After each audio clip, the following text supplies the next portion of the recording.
So now let us talk about the medication management for overactive bladder. Again, I'm Dr. Salil Khandwala at Advanced Urogynecology of Michigan. There are different medications. You may have seen these different ads on Enablex, Vesicare, Detrol, and also the new recent ones called the beta agonists. So these are the anticholinergics, and these are the beta agonists, the Gemtesa and Myrbetriq. So there are a lot of medication, which is good. Anticholinergics, if this is the bladder and this is the urethra, the anticholinergics act on these receptors called the M3 receptors, and they block them because M3 receptor makes the bladder contract. When you block it, it relaxes the bladder. Whereas the beta agonists, they stimulate these beta receptors, and that relaxes the bladder.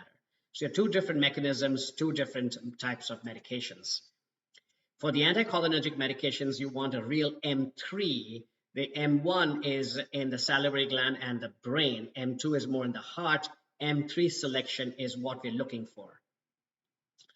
So the M receptors are important, and the higher the M3 selectivity, the better it is. And darifenacin or Enablex is very highly M3 selective. So as I mentioned, as the bladder contracts, see right here, now here the M3 receptor is getting active, it makes it contract and the bladder empty. So that is how the M3 receptor stimulation works. So the anticholinergics will relax that M3 receptors, relax the bladder by inhibiting or stopping the action of the M3 receptors.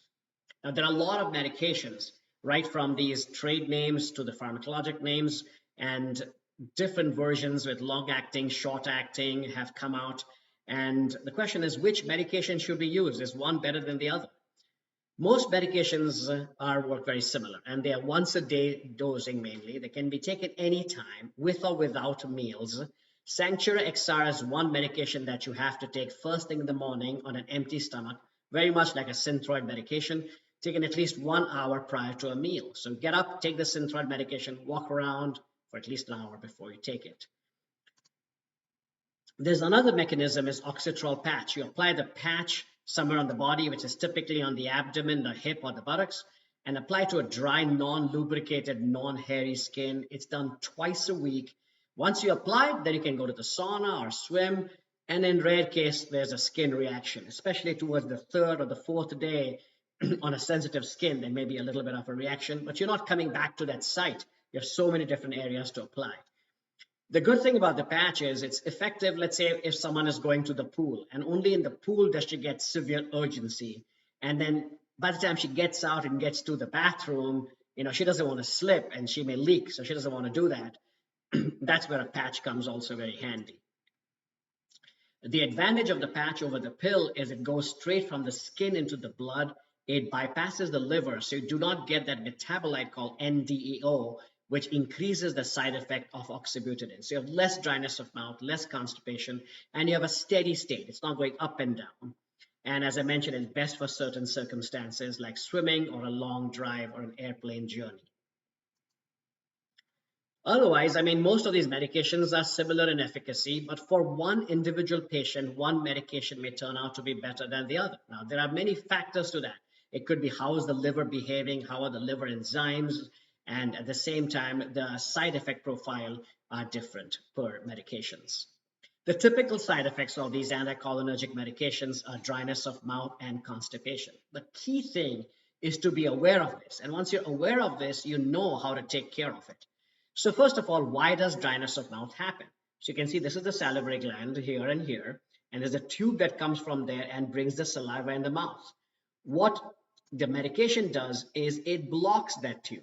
And because it blocks the tube, you don't have saliva coming in the mouth, and then you have dryness. So it's not that there is not saliva, there is enough saliva sitting at the back. You have enough water in your body. The body doesn't need water, just your mouth needs water. That's it. That's very important, because if you drink too much water, you'll be going to the bathroom even more. So be careful. So what you need to do, same thing here too, it blocks both the tubes then.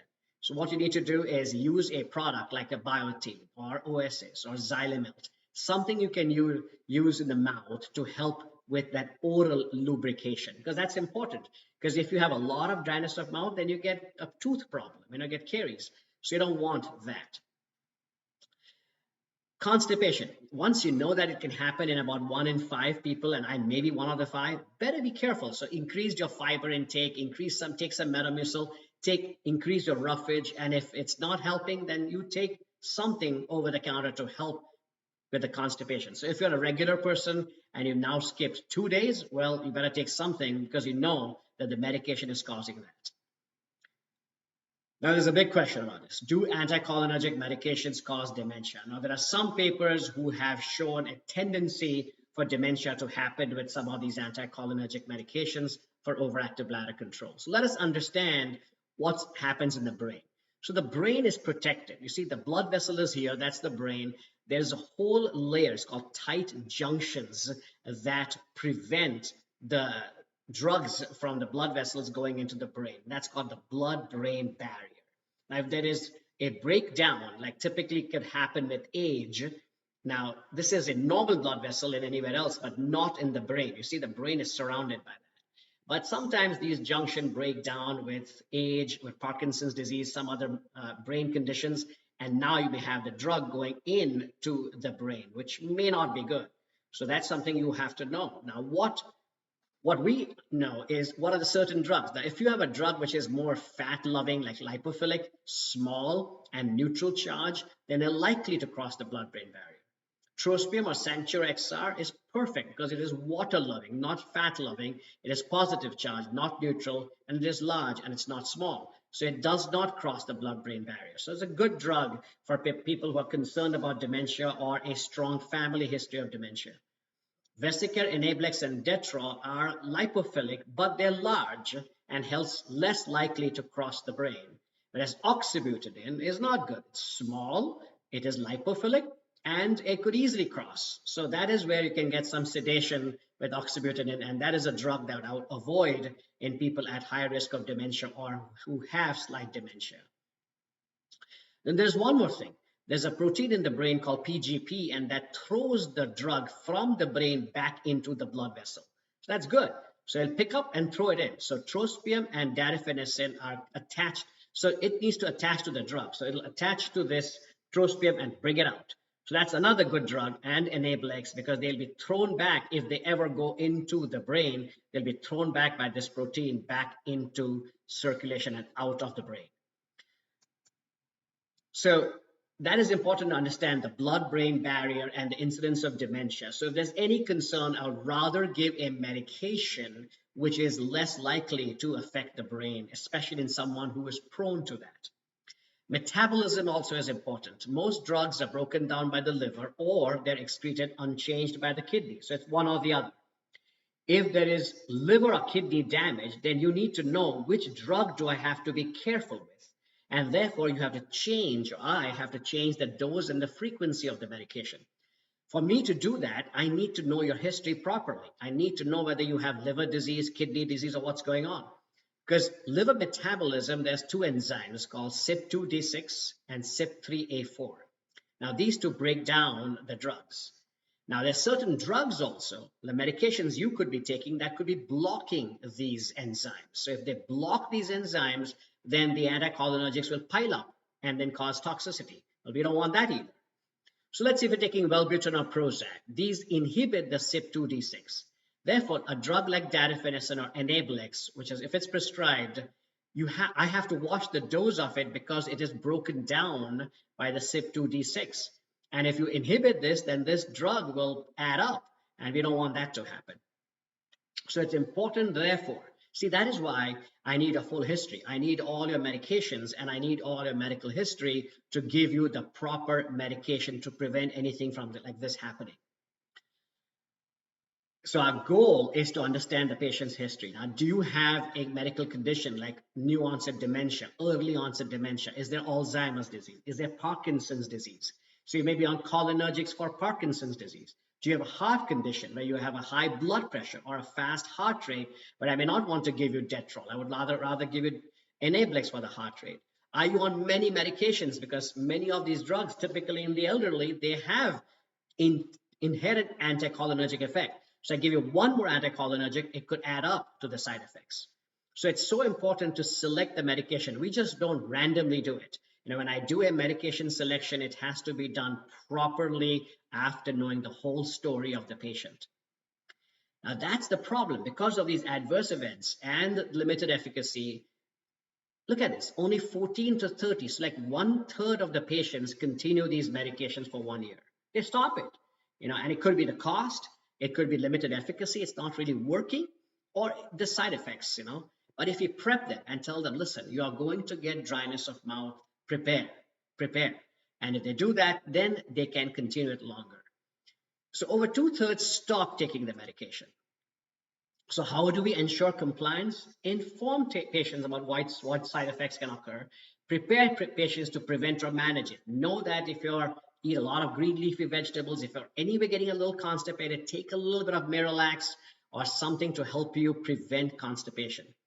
Understand the patient's overall health and medications and which medication is best suited for that particular patient. That's very important. So then she does not get side effects. Cost is important. Sometimes it's a problem because I want to give you the right medication from the point of view of your health, but the cost of that medication is too much. And then we get calls from the patient saying, oh, I can't afford this. It's too expensive. Give me something else. And then, we start going down, and then ultimately we have to settle. So now the question is, do I not give you something, or what do I do? But sometimes my hands get tied because the side effect of some medications may be significant, but that's the only one you can afford. So that is realistic expectations. It's very important that based upon this information, we come up with a realistic plan. In some conditions, we cannot give anticholinergic medications. For example, if you have a narrow angle glaucoma. So it's important to tell me if you have a glaucoma. Just don't say, oh, he's not an eye doctor. Why should I tell him? No, it's important because if you have narrow angle glaucoma and I give you this, your pressure can go up and can be a big problem. Well, we don't want that to happen. If your stomach is not emptying very well. In some cases with gastric stapling, it could be an issue. Urinary retention, that means if you're not emptying, and as I mentioned, dementia. So that's about the anticholinergics, right? One family of drugs. Now let's come to the different family of drugs called the beta agonist. That's mirabegron or Vibegron. As I mentioned, remember the bladder is contracting. What the beta T receptor does, it stops it. It said, nope, you're not contracting it. It stimulates this and it prevents contraction of the bladder. So here you have beta agonists. They relax the bladder by stimulating the beta-3 receptors in the bladder. It relaxes the bladder, and that's how it controls overactivity of the bladder. Now, what we want is more in the bladder area for urination. We don't want that much in beta-1 in the heart. So beta-3 selectivity, the more selective it is, the better it is. So beta-1 is not wanted, beta-3 is what we want. So mirabegron is a beta-3 agonist, relaxes the bladder. There are 2 doses. There's no concern with dryness of mouth. It's well tolerated by the elderly. There's no concern of dementia or drowsiness. And the meta-analysis have showed similar effects to anticholinergics. So it's not that it is inferior. The side effects are similar to placebo almost. The only problem is because of a little bit of the beta-1 activity, though it's more beta-3, it can worsen an uncontrolled blood pressure. So if you have high blood pressure, then you have to be watchful. So if I have a patient who's taking one medication for blood pressure and she's watching her blood pressure and it is okay, I don't mind giving mirabegron. But if she's on like 3 drugs and her blood pressure is all over the place, then I would not give mirabegron. Vibegron is very, very beta selective, beta-3. It's called Gemtesa as a trade name. Same way, it relaxes the bladder. Just one dosing can be given anytime. It has 9,000 times more beta-3 selectivity than beta-1 or beta-2. So if patient has high heart rate or high blood pressure, now this is one medication that we could give for them. So it's not an inhibitor of any major enzyme. So even if there's liver problem, we can give that. It is safe in cases of polypharmacy. So patient is on many drugs. That's a good thing. It doesn't cross the blood-brain barrier. However, the typical recommendation, obviously, after behavioral therapy is start with the anticholinergics. That's the first line. The beta agonists are newer. We know that they are better tolerated, but we don't have long-term data on these beta agonists. So that's we should wait on that, So that's the first choice. This is a second choice. But in some cases where these anticholinergics cannot be given, or there's a high risk like dementia or something else, then we would switch to the beta agonists. So bottom line, as you can see, when talking about medications, there's a lot that goes into play. One is your entire history, what medical conditions you have, what medications you're taking, how well controlled are your medical conditions like blood pressure, diabetes, that's important. What is your age? Do you have any mentation problems, any early onset dementia, any Parkinson's disease? What is your medication list? And ultimately, also what's important is cost, because I may give you the perfect medically oriented drug that for your disease state and your medical comorbidities, Daptomycin is perfect, Enablex, but you can't afford it. And if you can't afford it, you're not going to take it. So I have to basically watch that too. So all these have to be taken into account when you come up with a proper plan. Next up, we'll talk about, what is the real expectation, so what is our goal and how do we achieve that? So we've talked about, the diagnostics, the history, the examination, the testing. We've talked about the different treatment options that start with behavioral therapy and medications. Now let's see the next step. Thank you.